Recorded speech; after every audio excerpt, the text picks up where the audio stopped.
Hey guys, we're on day 317 in our Bible reading plan, and today we're reading in the book of Luke, chapter 23, and in the book of John, chapters 18 and 19. Luke chapter 23 starts out with Jesus going before Pilate, and Pilate then sends him on to Herod. Herod sends him back. Neither one of them condemn Jesus.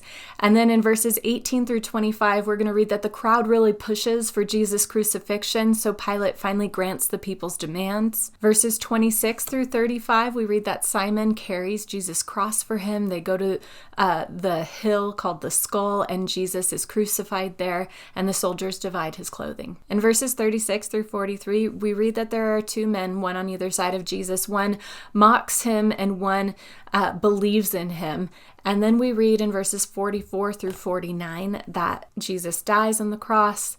And then this chapter is going to end with the burial of Jesus and the details of his burial. Now, the account we're going to read in the book of John, chapter 18, starts before this. It picks up the account when Jesus is arrested. We read in verses 15 through 18 about Peter's first denial of Jesus. And then we read in more detail Jesus being questioned by Annas and then sent on to Caiaphas. And then we read more about Peter's denials of Jesus. And then in verses 28 through 40, we read that Jesus is sent from Caiaphas to Pilate. And we read in verse 36 that while he's being questioned by Pilate, again, John gives us greater detail about the conversations between Jesus and Pilate. Jesus says that his kingdom is not of this world in verse 36. If it were, he says, his servants would fight to prevent his arrest by the Jewish leaders, but now his kingdom is from another place. And then in John 19, we read the first part of this, verses 1 through 16, that Pilate has Jesus flogged, and that eventually Pilate hands Jesus over to be crucified. In John 19, 16 through 24, Jesus is taken out to be crucified. He's mocked as King of the Jews. The soldiers divide his clothing in this account as well. And then in John chapter 19, 24 through 27, we read that Jesus asks the disciple whom he loves if he would care for his mother. And then we read about the death of Jesus on the cross in verses 28 through 30.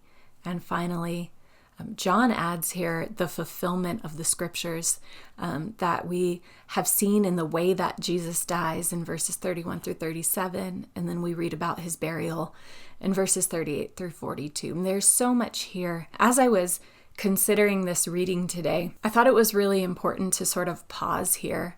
It would be really easy to get caught up in a lot of the details here. And we've been talking of Jesus' death on the cross for the last couple of days now.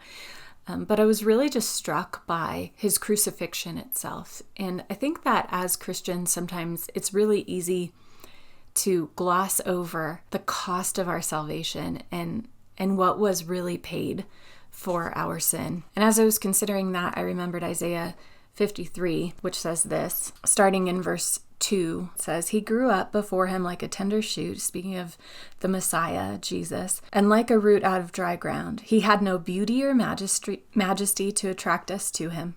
Nothing in his appearance that we should desire him. He was despised and rejected by mankind, a man of suffering and familiar with pain, like one from whom people hide their faces.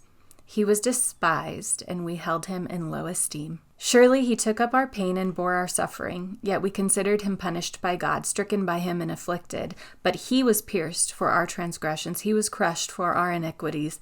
The punishment that brought us peace was on him, and by his wounds we are healed." As I was reading and, seeing that the women were watching him be crucified, that his disciple John was there watching the people who had everyday interactions with Jesus, following Jesus, watching this happen to someone they love, watching him be beaten, watching someone who poured out his life literally for humanity, and not just in this act, but over and over again in healing the sick, in taking time for the marginalized, the outcasts, the people who are just on the edges of society, spending an entire lifetime showing them love and compassion and mercy, and even showing the Pharisees mercy and compassion and giving them an opportunity to repent and return to God. This is a man who poured out his life completely in every way possible for us.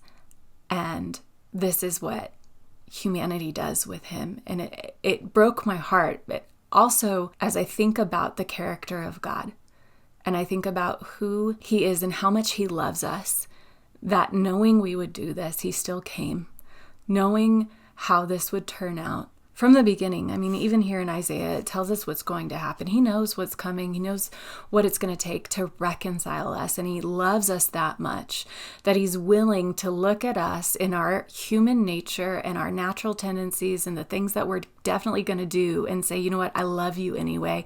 I love you this much. I want to bring you near. I want to bring you close and into my presence once more. And I think I'm just struck by the love of God that he demonstrated in his son when Jesus died on the cross for us. I think that it's really important as Christians that we take time to pause and really consider that. So often we want to live in the freedom and we forget the sacrifice.